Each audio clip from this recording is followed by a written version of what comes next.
kinsa kaha sa Duterte team or ni Marcos team or kining mga independent team sa atong mga politicians, kinsa nila karong panahona ang naningkamot pagpakaon sa gigutom. Ang atong unang pagbasa nagpatinaw og unsaon ta paghukom sa Ginoo. Unsa may paagis paghukom sa Ginoo nato? Silutan ko ang tao nga motalikod kanako ug mosalig hinoon sa mga tao ug sa kusog sa tao. Mao na siya. Lingi ay mong tupad. Nakinsay gisaligan ni moron. Sayon ra day kay tahukman. Sayon kay tahukman sa Ginoo. Hain ta mosalig. Nya unsa may timailhan kun hain ta mosalig kanang anha na ta motuo ni ana. Kinsa na atong gisaligan moy atong tuhuan. Sama nang moingon ron ang imong silingan kanang imong naong ug imo nang papution mugwapa ka saligana. Unya ang Ginoo naghatag nimo anang maong naong kay kaning atong naong hinatag maginis Ginoo. Nya moingon din imong silingan kulore ra gud na imong buhok, kiskisi na imong kilay, paputian na imong naong. O mo na opinion sa tao. Nya ang Ginoo maminaw man siya na. Bihay may imong sundon. Hoy, kana sa naong palang na. Og moadto ka mosalig aning gasulti nimo, patay ka diha. Silutan din kas Ginoo. Og unsa may silot, mawa dayon ang imong kumpiyansa sa imong kaugalingon. Ma-insecure na ka kanunay. Magsige na kag-monitor sa imong buhok, sa imong kilay, sa imong naong. Magsige na kaggasto ana kada adlaw naggasto ka ana imbis wa gid unta toy gasto naunta nimo ang kalinaw na nimo ang kakana ganing ka-relax karon dili na ka-relax. Mo na isilot kana patikim-tikim pa lang na nya kun mudako-dako gyud ang imong pagsupak sa Ginoo sama anang moingon ang Ginoo higugmaa og pasayloag kapituan kapito ang imong isig katao nga nakasala nimo. Ana, pasayloag kapituan kapito. Nya ikaw ingnon kas imong isig katao, labi na sa mga lawyers, moingon dayon, ayaw, naatay balaod. Ikiha na, ipapriso na, kinahanglan madugta na dito sa prisuhan. Kay crimes against humanity nang iya.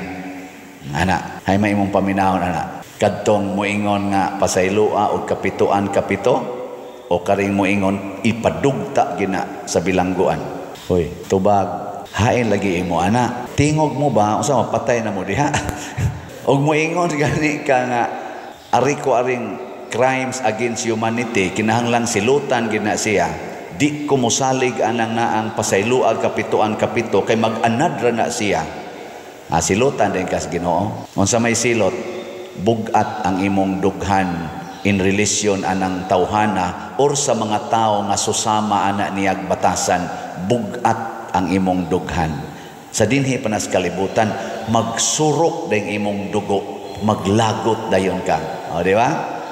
Pero imo nang pasayloog kapituan kapito sama sa gibuhat nila ni Mother Teresa, nila ni San Vicente Ferrer, St. Francis of Assisi ug uban pang mga santos, Pedro Calungsod, San Lorenzo Ruiz. Ay sus, gaan kay mong bation. Matud pang San Lorenzo Ruiz, bisag patyon pa ko, torturon pa ko og 1,000 times, di gina nako balibaran. I will offer that to God happily. Sinanga na, nindot na. Nakasuway na mo na. Ang inyong mga naong ba, unsa man mo, kana ganing nituo mo Ginoo o wa? Kusga? Kana. Nga mura mamog na problema niya akong gisulti. Mauna, matud pas atong tubag sa Salmo, bulahan sila nga nagalaom sa Ginoo. Kay kaning wa maglaom sa Ginoo, naglaom sa tao, matud pa diri sa atong unang pagbasa, sama sila sa usa ka kupong-kupong sa kamingawan nga mutubo sa ugang yuta. Dili gyud sila mamunga. Apan ang tao nga nagsalig nako murag gitanom kilid sa suba, dili mo hunong ang iyang pagpamunga. Unsa may pasabot ana? Kining mga tao nga nagsunod sa Ginoo mga igsoon, ang iyabang binuhatan makalipay sa kalibutan.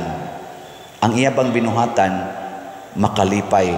Kining mga tao nga nagsunod sa gahom sa tao sa maaning atong legal system, kaning atong intellectual geniuses, sa atong wealth, sa atong gahom sa kwarta. Wa gini sila'y bunga nga makalipay. Ang ilang binuhatan, di gyud makalipay sa katawhan. Munang murara kuno sila tayhupon sa hangin, mawara. Kung magdungag kamatay karon si President Duterte o si President Marcos, kinsa kahay magbilin o halandomong mga buhat nganhi sa Pilipinas. Ay nalamog tubag. Kanya kung kinsa Manila ang magbilin diha sa imong kasing-kasing og halandomon nindot nga kasinatian nga imong sarang handom-handomon, para nako mauna sila'y nakahimo pagsunod sa Ginoo. Kay mailakon mo ang kahoy sa iyang bunga, matud pas Ginoo. Way tao nga makakita sa kasing-kasing sa tao, matud pas unang pagbasa. Niingon diri, kinsa may makatukib sa kasing-kasing sa tao, malimbungon kay ning kasing-kasing sa tao. Ang atong gisulti kasagaran dili maoy naas atong kasing-kasing. Daghan kay diha, labi na karong panahon sa eleksyon, tamis kay mga pulong, pero ang kasing-kasing yawanon. Nya unsaon pag-ila? Unsaon pag-ila? Ang ilang mga binuhatan. Muna di ta patakag pili karon, ato usang tan-awon ang ilang binuhatan. Kinsa may nagsalig nila sa Ginoo ug naningkamot pagsunod sa gusto sa Ginoo, moy atong butaran. Diri sa atong ebanghelyo, gihisgutan ni Kristo isip pasumbingay ang duha ka tawo dinhis kalibutan. Ang usa nagsalig sa iyang kadato ug sa iyang gahom nga tawhanon, bahandi nga tawhanon, ug ang usa ka tawo naganto sa tumang kalisod kadto si Lazaro, napuno pagyus nuka ang lawas. Sa panahon sa mga Hudiyo, mga igsoon, madato gani ka, you are blessed by God, you are favored by God. Mo na ilang interpretasyon. Pero kung ikaw gani daghan ikag sakit niya, pobre kay kastanan, you are cursed by God. Duna kay sala nga dako kaayo nga gisilutan kas Ginoo, maong naingon ana ka. Ana ilang pagsabot sa una, ngayon na biling niya imong tupad. Ing nadato ka, ing nakunabi, ing nadato ka. Abisag karon, kita karon unsa may ato yung interpretasyon. Kanang tao nga dato, moingon kita, hala no, blessed kay siya, di ba? Dato pa, successful pa, powerful pa gyud, blessed kay siya. Nya kana ganing tao nga wa na ginahot, unsa may atong kon, hala kaluoy, unsa kay sa niya, di ba? Bisan kita gani daghan kitag dimalas, maghilak ta ngadto sa Ginoo, Ginoo unsa may sa nako nga giingon man ko nimo ani, di ba? Ana man tanaw, unsa may sa nimo nga ngano mang napakoy sakit, nataktak pagyus trabaho ang akong anak, akong bana nga akong gisaligan, nya gisigihan pa jud kog libak sa akong mga silingan, nya mag-birthday na unta ko, na priso pa jud ko sa ICC. Basin ba maingon ana ba? Naarabay mag-birthday karong March 28 nya na priso sa ICC, di ba? Usahay makaingon ana tayo, makaingon ta nga nganong gidatugan man ko, galisod pa kog lakaw, masakiton pa kay kustanan, di man sila maluoy nako. Ana kamo maluoy mo, tiguang 80 anyos maglisod og lakaw, lisod na ganig sulti, maglisod na ganig suwat, unya aristuhin pagyud nimo, iaresto pagyud nimo, prisuhon pagyud nimo, ipalayo pagyud nimo diri sa Pilipinas nga niya din iyang balay, unya mag-birthday na siya, iatol gyud nimo nga few days before sa birthday imo pagyong dakpon, malipay mo anaon inyong amahan. Isip mga Filipinos, di ta parehag culture dito sa gawas ha, pero isip mga Filipinos, particular kahit anang kaluoy para sa mga tiguang. Kita ba? Nganong wa naman tay kaluoy karon ni President Rodrigo Duterte, isip tiguang, isip Pilipino, ug di na lang ta maghisgot sa iyang pagka-presidente sa Pilipinas ug unsa may iyang nabuhat, isip tiguang, masakiton ug galisod na ganig lakaw. Naam say tiguang nga mamabay pagani. Ngano di man ta maluoy? Unsa may naas atong kasing-kasing? Unsay naas kasing-kasing sa taga ICC? Nga ila man gid ning prisuhon di man ipauli diri sa Pilipinas. Gani karon ang atong mga lawyers ningon siya, some of our top lawyers moingon man nga it's a done deal. Adto na siya dito. Atubangon na niyang kaso. Sa dili gid siya pwedeng ipauli diri kay na may nag-file anang sana writ of habeas corpus. Wala na. Di na mahitabo. Iyan mo makita mo sulti ingon ana. Nya unsa may gisulti ni Kristo nga atong inighukom na nato. Kay ibutang nato sa level sa korte. Ako na maron na picture na atay gitawag og Court of First Instance. Nya naa say Court of Appeals, na Regional Trial Court, nasa municipal court, nasa sa pamunang ubang court diha. Nya ang pinataas gyud nato Supreme Court. Dinhi na sa ato nasod Pilipinas. Pero naa sa di ay International Criminal Court. Labaw sa na sa atong Supreme Court kay nakita na nato karon wa man gyud kapiog ang atong Supreme Court pag-arrest ni President Duterte. So labaw jud kaayo ang ICC. Gani niingon pa gani ang pipila sa ato mga lawyers in authority karon sa atong nasod nga di man gud nato siya makasuhan diri kay di man mo cooperate ang mga witnesses mo nang adto siya kasuhan sa ICC para malitigate gina siya dito. Ako isip layman niingon ko kani di ang lawyer naade na sila'y naade ang atong Supreme Court naade kaso sa Pilipinas nga di nila mahimong kana ganing sana i-litigate diri, i-process diri. Kinahanglan jud kuno adto jud kuno sa ICC kay ang ICC ray makaana kay di kuno makakuha sila dinhi og mga proofs kay di kuno mo cooperate ang mga witnesses. Takom kuno ang baba. Inigabot sa ICC din aday mo takom. Doon na kanina na ba level man na sa law, legal. Pero doon na bayay gitawag divine court. Mautong pagkamatay sa dato, pagkamatay sa ni Lazaro, ang korte na sa Ginoo maoy nihatag og judgment, and I will judge you based on your heart. Kay matod pa sa atong first reading, ako ang Ginoo nagsusi sa hunahuna ug nag-usisa sa kasing-kasing sa tao. Gantihan ko ang tao sumala sa iyang binuhatan ug sa iyang pagkinabuhi. Very, very precise. Kaning atong ICC, magbase ra na sa gisulti og sa makita nga buhat. Ug sa, of course, kinsay most powerful witness or person nga mo influence sa maong kaso. Maura na ilang basihan. Mao sa na ato mga korte dinhi. Ang imong gisulti, ang imong gibuhat ug ang suporta unsa kalig-on ang mga witnesses nga misuporta nimo. Mabalhog jud kas prisuhan. Makonbikto gini si President Duterte. Pero mga matay ra ni silang tanan o kitang tanan. Gilinga imong tupad. Ing naduna didto'y divine court. Labaw pa to sa ICC o sa Supreme Court. Way siguro ugma muatubang naka. Linga imong tupad.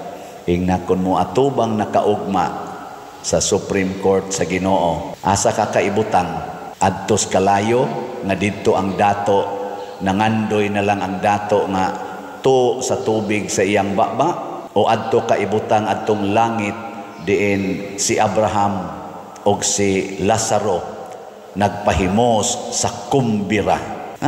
Mo na ako dinhi sa atong simbahan, mo encourage gyud ko musalig tas Ginoo. Niya kay mosalig man tas Ginoo, dili ta magpatuyang og salig sa tao. Kining atong balaod makatabang man na, pero kining atong legal processes sa kalibutan o kining atong human reasoning, dili ni siya igo aron makapasarta sa korte sa Ginoo. At the final stage or final judgment nato, Matthew chapter 25 verses 31 to 46. Timan-in ninyo Matthew chapter 25 verses 31 to 46 sa atong Katoliko nga Bible, ato nang gitaytulan og the final judgment.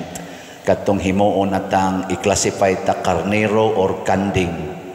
Ang kanding iiksas kalayo, ang karnero dadon sa bag-ong langit o bag-ong yuta nga naggilak-gilak sa kanindot.